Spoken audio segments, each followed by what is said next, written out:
Okay, so what we're looking for is we're looking for the value of this term, correct? So the first term we know that the output is going to be 13, second output 21, 29, 37, and so forth, right? So first thing we got to do is you got to make sure you got to find for a pattern when you're looking for sequences or series. You want to look for patterns. Okay, so looking at the first term, we know that the output is 13, second output is 21. So what's the relationship between them, or what's the difference between them rather? So the difference between 21 and 13 is 8. Okay, and let's see if it's true for the second terms, right? 29 and 21. Yeah, the difference is 8. That is the pattern, right? So it keeps increasing by 8, correct? So just following this rule, we see that the answer, when we add 8 plus the fourth term, which is 37, the answer is going to be 45. But how do we prove that, right? How do we prove that?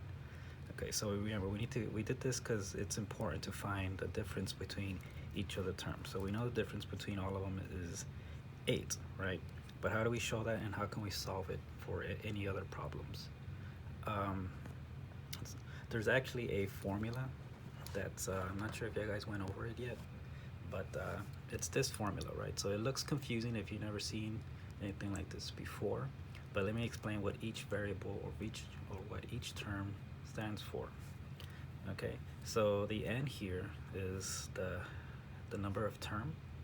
So this is going to relate to this is the first term, second term, third form, fourth form term, and fifth term. Okay, um, so that's what we're going to put in value for that. Uh, the output of that term. Okay, so the value of that term for an. Okay, so if the value of the term 1 is 13, that is what we're going to use for that variable. Okay, but we already know we need the fifth term. Okay, so we already know we need that one. Okay, and then for this formula, for all of the formulas, you need to know the value, the output of the first term. So the output of the first term is 13. Okay, and then you see the D here, it means the difference between each of the terms, right? It's a sequential series, so we need to find the difference between each of the terms. So now you just you just plug in your you just plug in the formula. Okay, so what is the output of the first term? The output of the first term is 13. So we write 13 in its place, and then we just fill out it's asking for the term that we're looking for, right? We're looking for the fifth term.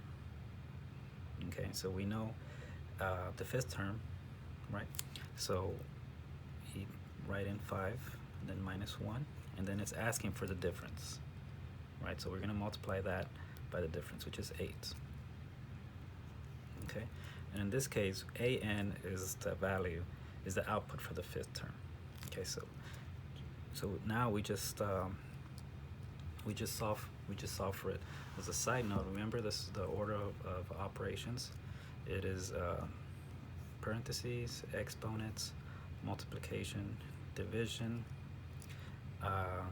addition, and then subtraction. Right, and there's also an acronym. It's please excuse my dear Aunt Sally. Okay, so we are going to do the parentheses. Anything that has parentheses, we're going to do it first, right? So we're going to go back down, or go back up, and 5 minus 1 is 4, right? 5 minus 1 is 4. So let's rewrite it again so we don't make any mistakes. So 13 plus 4, and then 8, right? Okay, so we did the parentheses. We don't have any exponents, so we don't have to worry about exponents. Multiplication, we do have multiplication. So it's 4 times 8. Okay, 4 times 8 is I forgot right now, 32. Yes, 32. So let's go ahead and rewrite it again. 13 plus 32. And then we solve 13. We don't have division. We do have addition. So we do 13 plus 32, which is 45. Okay, hopefully that helps. And good luck.